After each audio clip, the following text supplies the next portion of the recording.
Alright, let's get into it.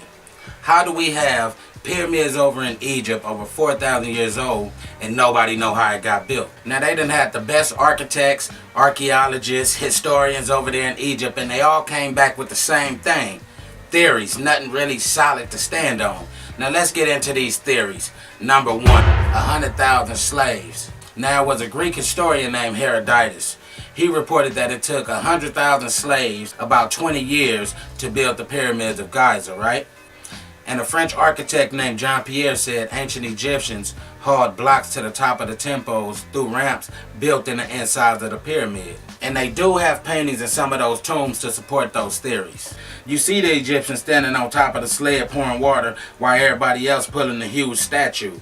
You see in the Rockmere tomb where the Egyptians is carrying blocks with ropes. But for some people, that's not enough. Number two, giants. Yeah, I said giants. Don't act surprised. They talked about giants in the Bible. When the sons of God came down and had sex with the daughters of man, and they had the Nephilims, the giants. And another way you can spin it is the Anunnaki, the children of Anarch. They came down from the heavens, had sex with the daughters of man, and boom, there you go, giants. It's not that far-fetched if you believe in the Bible. It's right in the book of Genesis in black and white, the Nephilims. And number three is aliens. Yeah, I said it, aliens. Think I'm playing? Watch this. Thousands of years ago, when our forefathers were still Stone Age people, some extraterrestrials arrived. Well, greetings to you. This is Sasha. It is a pleasure to be with you this day, and we are so excited that you have an interest in the subject matter. Our intentions for our interaction with Earth humans is absolutely, totally in peace, love, and joy. What? In ancient days, my forefathers came to Earth. We were seeking another place to colonize. The monuments were built by extraterrestrials, usually for actual scientific purposes. To the astrophysics labs of today, many scientists have long been agreed. The Great Pyramid of Khufu could not have been built with the quasi-Stone Age technology of 2900 BC.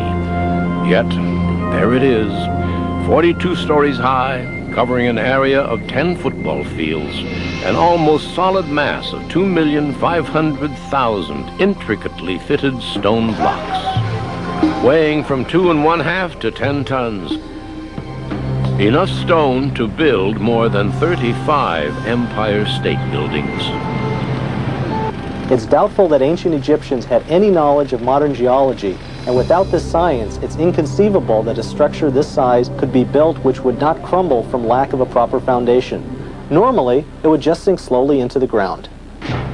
In modern construction, engineers find a settling rate of 6 inches in 100 years acceptable for office buildings. The U.S. Capitol, for example, has settled 5 inches during the past 200 years. In 5,000 years, the Great Pyramid, weighing 14 billion pounds, has settled less than 1/2 inch. In modern construction, if the builders could maintain each side of the 756-foot wall within 6 inches of being perfectly straight, then it would be a tremendous accomplishment. But the Great Pyramid is only off of straight alignment by approximately 1/4 of an inch. That's totally impossible to duplicate in today's modern construction field. But whoever built the temples, they had the science of astronomy down to a T. Because they aligned the pyramids up damn near perfect with the true north. And that's damn near impossible. But there you go, lined up perfect. See, that's how I came up with my thinking on this. If you look at the temples in Dashir, it's called the bent temple. Because the angles of the pyramid change like halfway up. That means it was a flaw and they tried to fix it like halfway through. That means that human beings did that, which also means that Africans built the pyramids because Egypt is in Africa. Most Egyptologists and anthropologists, archaeologists of the Eurocentric persuasion will say that Egypt is in Africa. They had to concede that, but then they still draw the line by saying that they weren't Africans like that. In other words, they weren't dark-skinned people. And of course, this is all part of the Great Deception. And the reality is that if they give up Egypt, ancient Kemet, if they give that up and say that that was a part of Black Africa, then they will also have to give up Israel. And that's why they draw the line at Egypt, because if they give up Egypt, they've got to give up Israel. Now, we're going to go over here, and I'm going to show you where Israel sits on the African tectonic plate, which means that Israel is northeast Africa. Now, when we look at this map, this is the Sinai, okay? This is the Red Sea. This is Egypt. This is the Sinai. This is Israel. All right, this is Saudi Arabia over here. Now, if you see this in Hebrew, it says Haluach Africani, the African plate.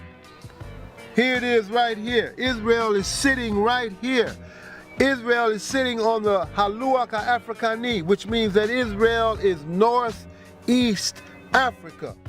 Look, that's just the theories that's out there and my thoughts on this. But I do want to hear everybody else's thoughts, so get at me in the comments. Let me know what y'all think. Till next time, peace.